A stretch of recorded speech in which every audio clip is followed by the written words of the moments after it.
Warning, this video may contain spoilers for the TV show or movie that we discuss in this video. If you have not yet watched the TV show or movie that this video is about, please come back to the video at a later time after you have watched the content that was discussed. You have been warned.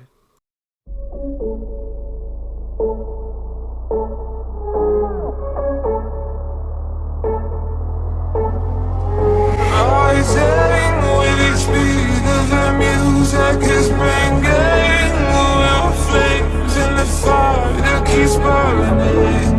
We're inviting tactical nuke incoming! How's it going, everybody? This is Rob Novakast back with another video for you guys, and for this one, or at least another review.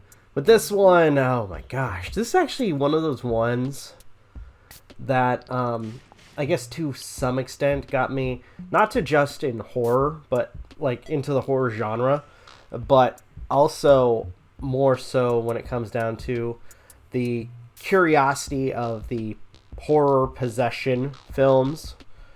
Because I've always been kind of curious about the blur, or at least the line between, you know, I guess what's represented as, you know, the whole exorcism, I don't want to say mythos, but more so of the practice, because I guess this is based off of true events of like people having to deal or at least perform exorcisms. So anyways, to an extent, this is probably one of those films that are really, really good.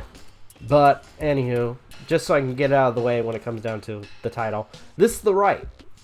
It was released in 2011, directed by, hopefully I said this name correctly, Mikael Hofstrom. I know I fucked it up. But, and then written by Michael Betroni and Matt Bolgio. Hopefully I said the name correctly too. Starring Colin O'Donnell. Hopefully I said that too. Anthony Hopkins, or Sir Anthony Hopkins, as well as Sarana Hinds and many others.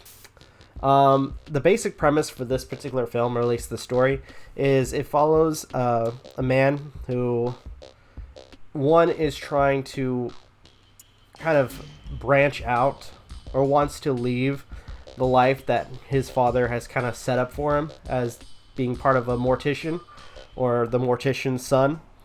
So he, even though not having much faith, decides to join Catholic school to become a priest.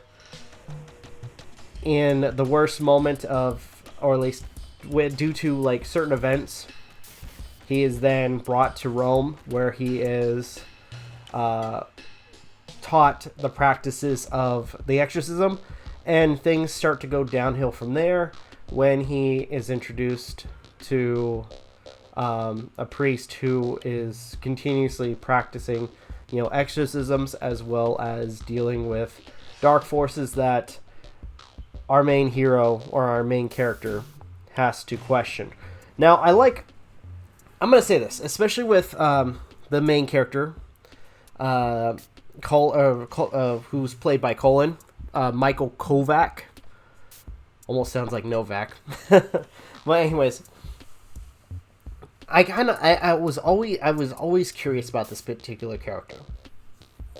Since I'm going into characters now, Michael Kovac is a really interesting character, because when it comes down to it, we go in the perspective of somebody who, again, I mean, he has his reasons for not believing, but at the same time, when situations of possible proof of exorcism is shown to him, he's continuously questioning it, like trying to rational it out. And it gets to the point where he's even making Anthony Hopkins' character, Father Lucas Trevant, I have the IMDb next to me, even question his own ethics, especially with Kovac trying to claim that he might be scamming the people that he's visiting, or at least performing the exorcism for. And it is such a freaking... It's a curious movie. Anthony Hopkins, no doubt, is one of my favorite parts of this movie. Just because, his repertoire of films. Especially with... We're near the end, he himself, or his character, ends up becoming possessed. I think the greatest moment has to be, or at least the most interesting, and just goes to show you how horrifying or scary Anthony Hopkins' acting is literally the last moments of the film, where in some sense it is like dark. Like, he gets really dark when it comes to his character and what he says or does, and etc. We had Surian Hinds, which played Father Xavier, which we only see a couple of times. Toby Jones, who played Father Matthew, who we only see maybe for the first part of the film, who is the one who sends Kovac off to Rome. But anyway, all in all, interesting. I will say, above all, interesting characters through and through. Even though for some of them we only see bits and pieces, or barely see them at all. I think, especially when it comes down to this movie, especially with interactions or the story itself or what the characters go through, there is a lot of growth, especially for the Michael Kovac character, who literally is just trying to do what he can with his life, and at the same time, again, he's dealing with stuff that really makes him question everything that he has gone through or does at this point.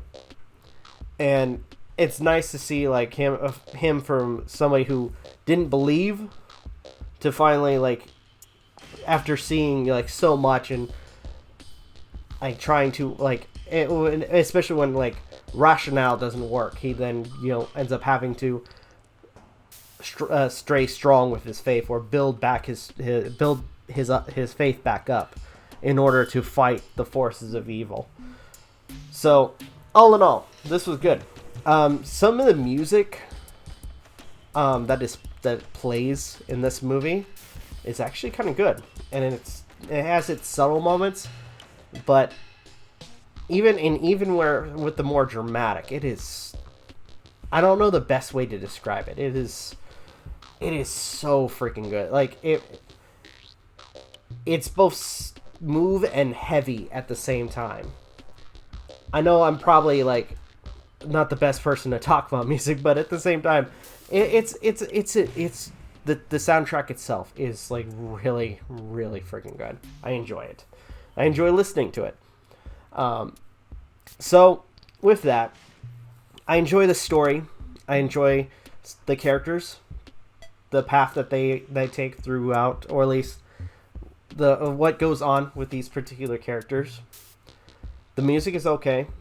Also, by the way, at least for the most part, I mean, since when it comes down to movies like this, where my biggest thing is usually we don't see the evil. I mean, there's hints of the evil, which I fucking love it when they don't show the monster.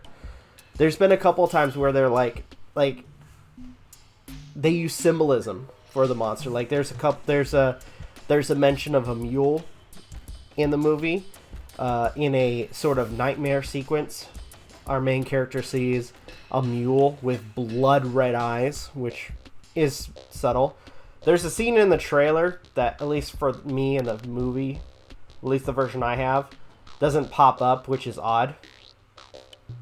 But all in all, I think for CGI it was mostly for the, I guess when it comes down to some veins or discoloration of some of the characters' faces. I think the best work was near the end with Anthony Hopkins, where you see his face is really messed up well, like not messed up, but like really discolored near the end. And when he's finally freed of the evil, he's then his face kind of gets back his color and so on. So I like the story. I like the characters, the music, both subtle and is powerful when it needs to be. Everything itself is good. I will say this is probably one of my favorite movies, especially when it comes down to people who struggle with religion, or I don't want to say struggle with religion, but more so like are curious about the whole practices of exorcism and like the Christian faith.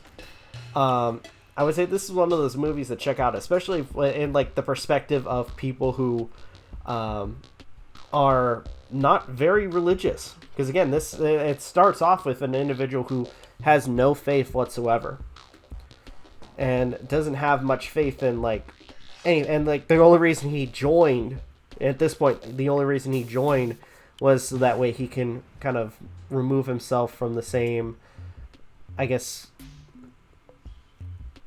practitioner or occupation as his own father. So with that, I'm going to go ahead. This is just my own personal opinion, because IMDb gives it a 6 out of 10. I give this a 10 out of 10. I fucking love this movie. This is one of my favorite films.